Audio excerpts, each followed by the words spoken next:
Swimming ಪೂಲಲ್ಲಿ ಆಟ ಆಡಿ trekking ಮುಗಿಸಿ, ಚಿಕ್ಕದು ಟ್ರೆಕ್ಕಿಂಗು ಮುಗಿಸಿ ಎಲ್ಲ ಟಿಫನ್ಗೆ ಹೋಗ್ತಾಯಿದ್ದೀವಿ ಮಾರ್ನಿಂಗು. ಇದು ಹಾಫ್ ಅನ್ ಅವರ್ ಟೈಮ್ ಅಷ್ಟೇ ಕಣಿರೋದು ನೋಡಿ.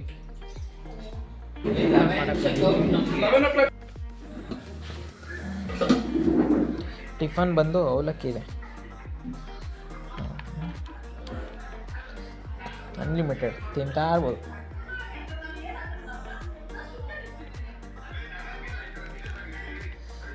ಟಿಫನ್, ರೈಸ್ ಬಾತ್ ಆ್ಯಂಡ್ ಅವಲಕ್ಕಿ, ಬ್ರೆಡ್, ಜಾಮ್, ಅನ್ಲಿಮಿಟೆಡ್ ಎಷ್ಟಾದ್ರು ತಿನ್ಬೋದು. ಅವಲಕ್ಕಿ ತಿಂದಾದ್ಮೇಲೆ ರೈಸ್ ಬಾತ್, ಅದು ಕೂಡ ಚೆನ್ನಾಗಿದೆ ಹೇಳೋದು.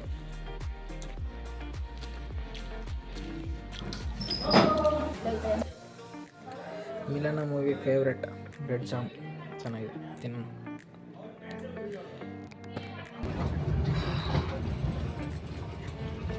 ರೆಸಾರ್ಟ್ನ ಚೆಕ್ಔಟ್ ಮಾಡಿಬಿಟ್ಟು ವಾಪಸ್ ಹೋಗ್ತಾ ಇದ್ದೀವಿ ದಾಂಡೇಲಿ ಬಸ್ ಸ್ಟ್ಯಾಂಡ್ಗೆ. ಟಾಟಾ ಅಂತ ಅನ್ಬಾರ್ದು. ಇವರೇ ಮಂಜು ಅಂತ, ಮಿಸ್ಟರ್ ಮಂಜು. ಇವರೇ ಕಾರೆಲ್ಲ ಓಡಿಸ್ಕೊಂಡೋಗಿ ನಮಗೆಲ್ಲ ಇಡೀ ದಾಂಡೇಲಿಲಿ ಆ್ಯಕ್ಟಿವಿಟೀಸು ಮತ್ತು ರೆಸಾರ್ಟ್ಗೆಲ್ಲ ಕರ್ಕೊಂಡೋಗಿದ್ದು ನೋಡಿ. ನಿನ್ನೆ ನಾವು ಬಂದಿದ್ದು, ಇವತ್ತು ಇನ್ನೊಬ್ರು ಹೋಗ್ತಾ ಇದ್ದಾರೆ ಅಷ್ಟೇ ಜನ.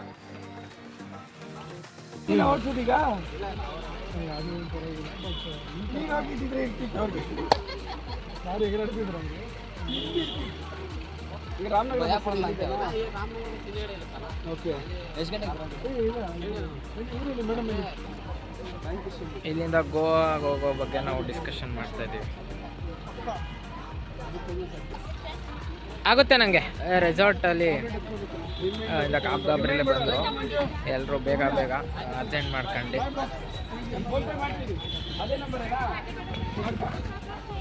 ದಾಂಡೇಲಿಗೆ ಬಂದು ಒಂದು ಮೆಡಿಕಲ್ ಸ್ಟೋರ್ ಹುಡ್ಕೋಕ್ಕಾಯ್ತಲ್ಲ ನಮ್ಮ ಮೇಲೆ.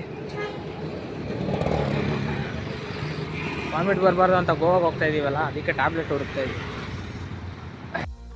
ವಾಮಿಟ್ ನಿಲ್ಲಿಸೋ ಟ್ಯಾಬ್ಲೆಟ್ ತೊಗೊಂಡು ಗಾರ್ಡ್ ಸೆಕ್ಷನ್ ಆಗಿರೋದ್ರಿಂದ ವಾಪಸ್ ಹೋಗ್ತಾ ಇದ್ದೀವಿ.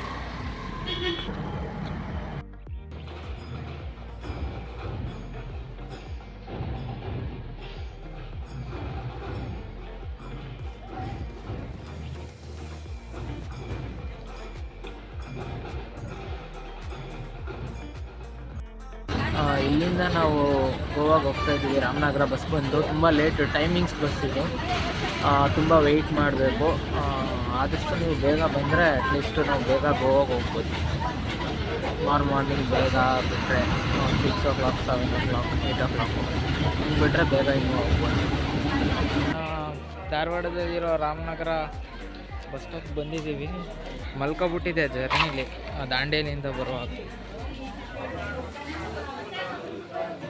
ಯಾಕಂದರೆ ವಾಮಿಟ್ ಬರುತ್ತೆ. 20 ಕಿಲೋಮೀಟ್ರು ಗಾರ್ಡ್ ಸೆಕ್ಷನ್ ಇತ್ತು, ಅದಕ್ಕೋಸ್ಕರ ಟ್ಯಾಬ್ಲೆಟ್ ನುಂಗಿ ಮಲ್ಕೊಬಿಟ್ಟಿದೆ. ಇವಾಗ ರಾಮನಗರ ಬಂದಿದ್ದೀವಿ. ಇಲ್ಲಿಂದ ಗೋವಾಗೆ ಒಂದು 70 ಕಿಲೋಮೀಟ್ರ್. ಬಸ್ಗೋಸ್ಕರ ವೆಯ್ಟ್ ಮಾಡಬೇಕು. ಮಧ್ಯಾಹ್ನ ಬಂದಿದ್ದೀವಿ 1:30ಗೆ. ನೀವು ಊಟ ಬೇಕಾದ್ರೆ ಮಾಡಬೇಡಿ, ನಿಮ್ಗೇನಾದರೂ ವಾಮಿಟ್ ಬರುತ್ತೆ ಅಂತ ಅಂದರೆ. ನಾನು ಮಾಡ್ತಾಯಿಲ್ಲ. ರಾಮನಗರ ಅಂದರೆ ಇದು ಚನ್ನಪಟ್ಟಣ ಮಧುರ ಹತ್ರ ಇರೋದಲ್ಲ, ಇದು ಧಾರವಾಡ ಹತ್ರ ಇರೋ Ramanagara. Hello, yeah, this is in Ramnagar and remember from here to Goa. So we'll be reaching Goa in 2 hours. Bye. ಗೋವಾಕ್ಕೆ ಹೋಗೋಕ್ಕೆ ಅಂತ ಪಣಜಿ ಬಸ್ ಹತ್ತುತ್ತಾ ಇದ್ದೀವಿ ರಾಮನಗರದಿಂದ. ಗೋವಾಗೆ ಹೋಗೋ ವಾಸ್ಕೋ ಡಿ ಗಾಮಾ ಪಣಜಿ ಬಸ್ ಹತ್ತಿದ್ದೀವಿ. ಅಂದರೆ ಇದು ರಾಮನಗರದಿಂದ ಒಂದು 70 ಕಿಲೋಮೀಟರ್ಸು. ಒಬ್ಬ ಪರ್ಸನ್ಗೆ ಅರೌಂಡ್ 250 rupees ಈ ರಾಜಹಂಸ ಬಸ್ಸಲ್ಲಿ. ನಾರ್ಮಲ್ KSRTC ಅಥವಾ ಬೇರೆ ಬಸ್ ನಾರ್ಮಲ್ ಬಸ್ಗಿಂತ ಒಂದು 100 rupees ಜಾಸ್ತಿ ಇರುತ್ತೆ. ಯಾಕಂದರೆ ಸೀಟೆಲ್ಲ ಸಿಗೋಲ್ಲ, KSRTC ತುಂಬ ರಶ್ ಇರುತ್ತೆ. ಅದಕ್ಕೆ ಇಲ್ಲಿಂದ ರಾಜಹಂಸದಲ್ಲಿ ಹೋಗ್ತೀವಿ.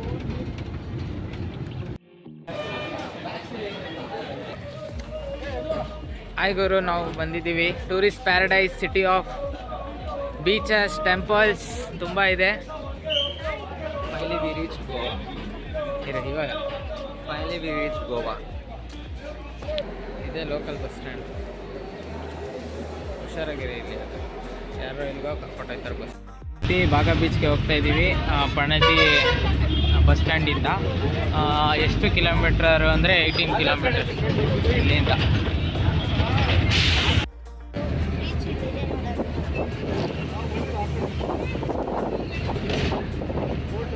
ಇವಾಗೇನು ತೋರಿಸ್ತಾ ಇದ್ದೀನಿ ಅದೇನೇ ಬೀಚು ನೋಡಿ, ಎಷ್ಟೊಂದು ಶಿಫ್ಟ್ ಇದೆ.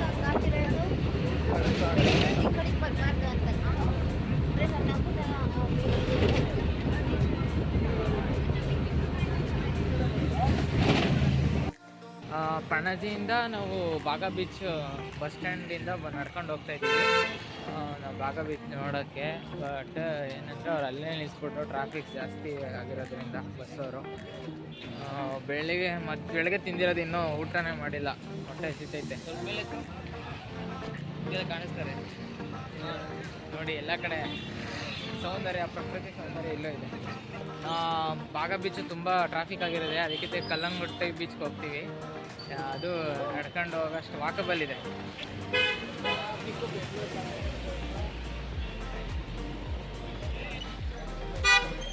ದಾರಿ ತಪ್ಪದವ್ರನ್ನ ಕ್ಷಮಿಸ್ಬೋದು, ಆದರೆ ತಪ್ಪದಾರಿ ತೋರಿಸ್ತವ್ರೆ.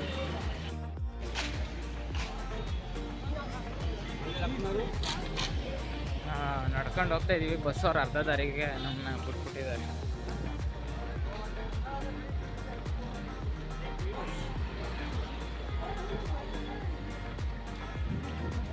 ನೋಡಿ, ಬೆಂಗಳೂರಷ್ಟೇ ಟ್ರಾಫಿಕ್ ಇಲ್ಲೇ ಇದೆ.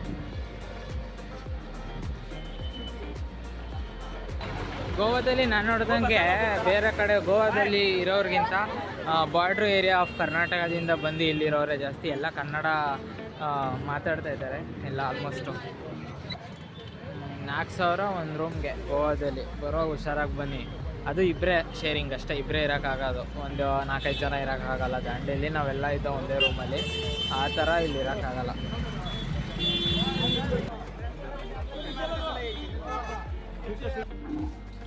ಸುಮಾರು 6:15ಕ್ಕೆ ನಾವು ಬಾಗ ಬೀಚ್ ನಿಯರ್ ಬೈ ಬಂದಿದ್ದೀವಿ. ನೋಡೋಕೆ ಏನಾಗುತ್ತೆ. ಇವತ್ತು ವೀಕೆಂಡ್ ಆಗಿರೋದ್ರಿಂದ ತುಂಬ ಜನ ರಶ್ ಇದ್ದಾರೆ ಆ್ಯಕ್ಚುಲಿ ಹೇಳ್ಬೇಕು ಅಂತ. ಬಾಗ ಬೀಚ್ ಅಲ್ಲ, ಬಗದು ಬೀಚ್. ಏನಿಲ್ಲ,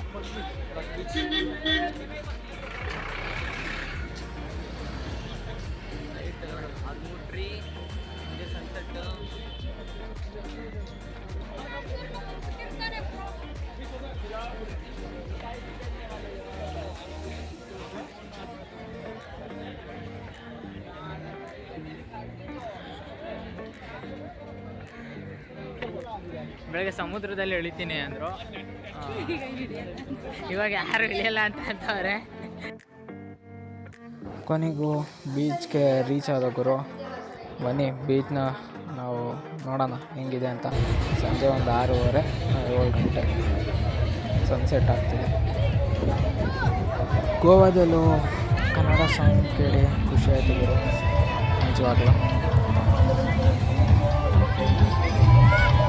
ಗುರುವೇ, ಇಷ್ಟೊಂದು ಜನಸಾಗರ, ಇಷ್ಟೊಂದು ಜನಸಾಗರ ಇರುತ್ತೆ ಅಂತ ನಂಗೆ ಗೊತ್ತೇ ಆಗಲಿಲ್ಲ.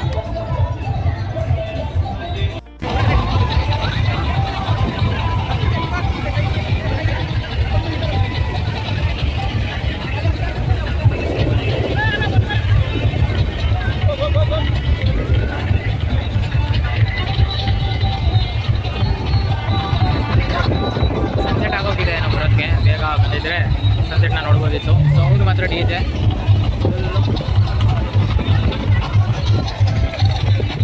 ಸಾಗರ ನೋಡಿ, ನೈಟ್ ಬೋಟಿಂಗ್ ಮಾಡ್ತಾ ಇದ್ದಾರೆ.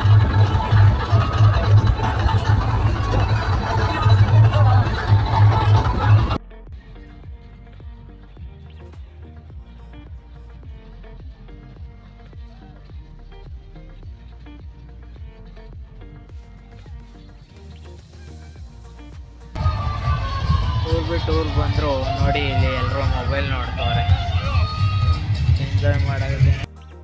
ಗೋವಾದಲ್ಲಿ Moon light with biryani, Goa biryani ತಿಂತಾ ಇದ್ದೀವಿ.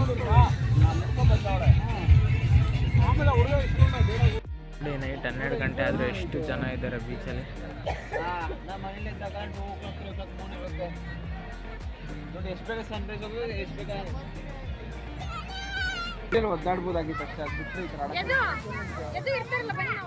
ಸೆಲೆಬ್ರೇಷನ್ ಮಾಡ್ತವ್ರೆ ಅಲ್ಲಿ ನೋಡು.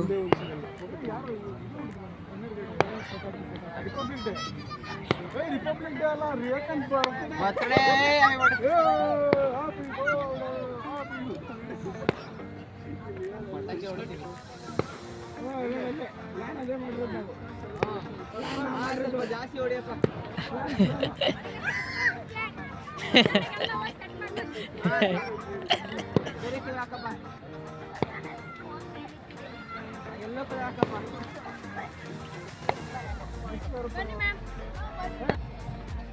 ನೋಡಿ ಎಲ್ಲ ಹೆಂಗೆ ಎಣ್ಣೆ ಹೊಡಿತವ್ರೆ ಗಾಯ್ಸ್.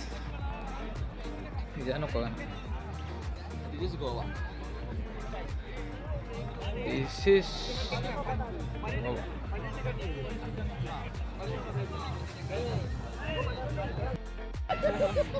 ರಾತ್ರಿ 12 ಗಂಟೆ ಆಯಿತು. ಗೋವಾದಲ್ಲಿ ನಾನು ಇದ್ದೀವಿ. ನೋಡಿ ಜನಗಳು ಇನ್ನೂ ಕಮ್ಮಿ ಆಗಿಲ್ಲ. ಎಷ್ಟೊಂದು ಜನ ಇದ್ದಾರೆ ಅಂದರೆ ತುಂಬ ಜನ ಇದ್ದಾರೆ. ಯಾವ ಬೀಚಲ್ಲೂ ಈ ಥರ 12 ಗಂಟೆವರೆಗೆ ಇರೋಕ್ಕೆ ಬಿಡಲ್ಲ. ಗೋವಾದಲ್ಲಿ ಮಾತ್ರ ನಾನು ನೋಡಿಲ್ಲ. ಬೇರೆ ಬೀಚಲ್ಲೆಲ್ಲ ಈ ಥರ ಇರೋಕ್ಕೆ ಬಿಟ್ಟಿದ್ದು. ಬಟ್ ನೋಡಿ 12 ಗಂಟೆ ಆದರೂ ಜನ ಹಂಗೆ ಇದ್ದಾರೆ. ಇವತ್ತು 26th ಆಗಿರೋದ್ರಿಂದ ರಿಪಬ್ಲಿಕ್ ಡೇ. ಎಲ್ರಿಗೂ ಹ್ಯಾಪಿ ರಿಪಬ್ಲಿಕ್ ಡೇ ಅಂತ ಹೇಳೋಣ. ಇಲ್ಲೇ ಗೋವಾದಲ್ಲಿ ಚಿಕನ್ ಬಿರಿಯಾನಿನೂ ತಿಂದು ಒಂದು ಚೆನ್ನಾಗಿತ್ತು. ಹೈದ್ರಾಬಾದಿ ಬಿರಿಯಾನಿ ಸ್ಟೈಲ್. ಬೀಚಲ್ಲಿ ತಿನ್ಬಿಟ್ಟು ಎಲ್ಲನೂ ಕಸನ ಅಲ್ಲೇ ಹಾಕ್ತಾರೆ ಆಲ್ಮೋಸ್ಟು. ಬಟ್ ಅದು ಸರಿನಾ ತಪ್ಪ ಅಂತ ನಾನು ಹೇಳೋಷ್ಟು ದೊಡ್ಡವನಲ್ಲ. ಬಟ್ ನಾನು ಹೇಳೋದಂದರೆ ನಾವು ತಿಂದಿದ್ದನ್ನ ನಾವು ಡಸ್ಟ್ಬಿನ್ಗೆ ಹಾಕಿದ್ರೆ ಬೀಚು ಕ್ಲೀನಾಗಿರುತ್ತೆ. ಪರಿಸರನೂ ಅಷ್ಟೇ.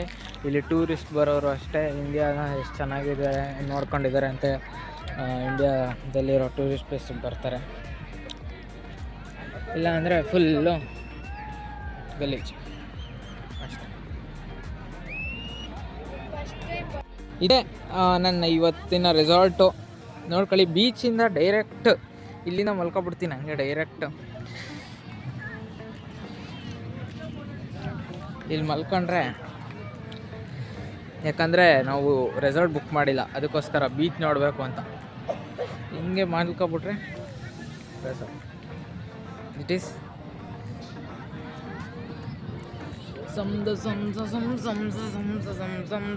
ಮಲ್ಕೊಬಿಡೋಣ. ಗುಡ್ ಬಾಯ್ ಎಲ್ರು, ನಾಳೆ ಸಿಗೋಣ. ಗೋವಾದಲ್ಲಿ ಬಾಗಾ ಬೀಚ್ ಮುಗಿಸ್ಕೊಂಡು ನೋಡ್ಕೊಂಡು ನೈಟೆಲ್ಲ ಅಲ್ಲೇ ಮಲಗಿದ್ದು ಬಾಗಾ ಬೀಚಲ್ಲೇ. ಅದು ಮುಗಿಸಿ ಅದು ವೀಡಿಯೋ ಮಾಡೋಕ್ಕಾಗಲಿಲ್ಲ, ಯಾಕಂದರೆ ಮೊಬೈಲು ಚಾರ್ಜ್ ಇರಲಿಲ್ಲ. ಅದಾದಮೇಲೆ ಅಲ್ಲೇ 2 ಕಿಲೋಮೀಟ್ರ್ ನಾವು ವಾಕ್ ಬಂದು ಬಸ್ ಸಿಗಲಿಲ್ಲ. ಅದಾದಮೇಲೆ ಟ್ಯಾಕ್ಸಿ ಬುಕ್ ಮಾಡ್ಕೊಂಡು 1500 ಕಾರಲ್ಲಿ ಬಂದು ಇಲ್ಲಿ ವಾಸ್ಕೋ ರೈಲ್ವೆ ಸ್ಟೇಷನಿಂದ ಚಿಕ್ಕಬಳ್ಳಾಪುರ ಜಂಕ್ಷನ್ಗೆ ಹೋಗ್ತಾಯಿದ್ದೀವಿ ಇವಾಗ ಬ್ಯಾಂಗ್ಳೂರಿಗೆ. ಹಾಗೆ ಈ ಜರ್ನಿ ಈ ಜನರಲ್ ಟಿಕೆಟಲ್ಲಿ ಹೋಗ್ತಾ ಇರೋದು. ನೋಡೋಣ ಇವಾಗ ಯಾರು ಜನ ಇಲ್ಲ ಹೇಳಬೇಕು ಅಂದರೆ. ಬೆಳಗ್ಗೆಯಿಂದ ಊಟನೇ ಮಾಡಿರಲಿಲ್ಲ ಗುರು. ಮಧ್ಯಾಹ್ನ ಕರ್ನಾಟಕ ಬಾರ್ಡ್ರು ಎಂಟ್ರ್ ಆದಮೇಲೆ ವಡಾಪಾವ್ ಸಿಕ್ತು, ಅದನ್ನ ಹೆಂಗೋ ತಿನ್ಕೋತಾ ಇದ್ದೀನಿ. ಏನು ಮಾಡೋಕ್ಕಾಗಲ್ಲ, ಇದನ್ನೇ ತಿನ್ನಬೇಕು. ಇಲ್ಲಿ ಕೂತಿದ್ದಾರಲ್ಲ ಅವರೇ ಅಕ್ಷಯ್ ಅಂತ, ಮುಂದೆ ಹೋದರೆ ಅವ್ರದ್ದು ಫೋನು ಕಳೆದೋಯ್ತು. ಯಾವಾಗ ಅಂದರೆ ರಾಣಿಬೆನ್ನೂರು ದಾವಣಗೆರೆ ನಿಯರ್ ಬೈ ಇರುವಾಗ. ನೋಡಿ ಟ್ರೈನಲ್ಲಿ ಈ ಥರ ಕಳ್ತನ ಮಾಡ್ತಾರೆ. ಇದು ಜನರಲ್ ಬೋಗಿ ಬೇರೆ. ಫುಲ್ಲು ಸೇಫಾಗಿರ್ಬೇಕು ನಾವು, ಕೇರ್ಫುಲ್ಲಾಗೆ. ನಾವು ಚಡ್ಡಿ ಜಾಬ್ ಒಳಗಡೆ ಫೋನ್ ಇಟ್ಕೊಬಿಡ್ಬೇಕು, ಇಲ್ಲಾಂದರೆ ಕಳ್ತನ ಆಗ್ಬಿಡುತ್ತೆ ಈ ಥರ. ನೋಡಿ ಅವರೇ ಪೊಲೀಸ್ಗೆ ಎನ್ಕ್ವೈರಿ ಮಾಡ್ತಾಯಿದ್ದಾರೆ, ರಾಣಿಬೆನ್ನೂರು ಪೊಲೀಸ್ಗೆ. ಇದೊಂದೇ ಬೇಜಾರಿನ ಸಂಗತಿ.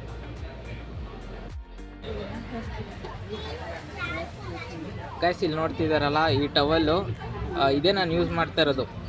ನನಗೆ ಚಳಿ ಆದರೆ ಇದೇ ಒತ್ಕೊಳ್ಳೋಕ್ಕೆ. ಬೆಡ್ಶೀಟ್ ಇಲ್ಲ ಅಂದರೆ ಇದೇ ಹಾಸ್ಕೊಳ್ಳೋಕ್ಕೆ, ಮುಖ ಒರೆಸ್ಕೊಳ್ಳೋಕ್ಕೆ ಇದೇ ಟವಲ್ ಯೂಸ್ ಮಾಡಿ, ಒರೆಸ್ಕೊಳ್ಳೋಕ್ಕೆ ಹಾಸ್ಕೊಳ್ಳೋಕ್ಕೆ ಮತ್ತು ಮಲ್ಕೊಳ್ಳೋಕ್ಕೆ ಇದೆ. 15 ಗಂಟೆಗಳ ಪ್ರಯಾಣದ ನಂತರ ನಾವು ಚಿಕ್ಕಬಾಣವರೆಗೆ ಬಂದಿದ್ದೀವಿ. ಬೆಳಗ್ಗೆ ಹತ್ತಿದ್ದು ನಾವು 8:40ಕ್ಕೆ ಟ್ರೈನ್ ಹೊರಟಿದ್ದು, ಆದರೆ ಇವಾಗ ಬರ್ತಾ ಇರೋದು 10:35. ಟ್ರೈನ್ ಜರ್ನಿ ಅಂತೂ ಚೆನ್ನಾಗಿರಲಿಲ್ಲ, ಊಟ ಅಂತೂ ಊಟ ಏನು ಚೆನ್ನಾಗಿಲ್ಲ ಟ್ರೈನಲ್ಲಿ. ಇದಾಗಿತ್ತು ನಮ್ಮ ಜರ್ನಿ. ನೆಕ್ಸ್ಟ್ ವೀಡಿಯೋದಲ್ಲಿ ಇದೇ ಥರ ಸಿಗ್ತೀವಿ. ಬಾಯ್ ಗುರು.